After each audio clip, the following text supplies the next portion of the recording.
জানো মা, আমি না কবিতা লিখেছি, তোমরা পড়বে কি তা? মার কাছে গিয়ে খাতা মেলে ধরে ছোট্ট অপরাজিতা। রাগী চোখ মেলে মা তাকে বলেন, মাথা কি খারাপ হলো?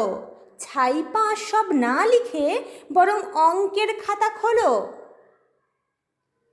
গুটি গুটি পায়ে গেল সে বাবার কাছে। কবিতা লিখেছি ও বাবা, তোমার দেখার সময় আছে? মুখটি না তুলে বললেন বাবা, কবিতা লিখেছ? বেশ, পড়ব তো বটেই, আগে খবরের কাগজটা করি শেষ। অগত্যা গেল সে দিদিটির কাছে।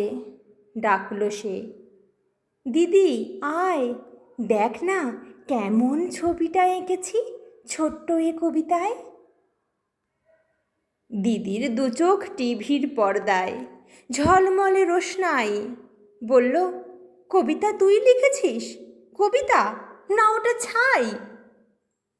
অপরাজিতার চোখ ছলছল, বুকে কান্নার ঢেউ।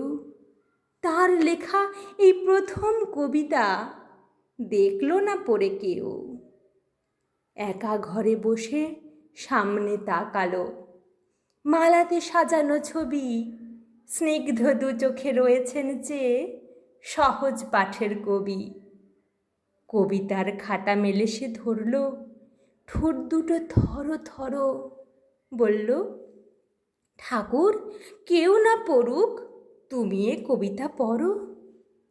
কি জানি কি করে কি যে হয়ে গেল, এ কথার সাথে সাথে রবি ঠাকুরের মালা থেকে ফুল ঝরল সে খাতাটিতে।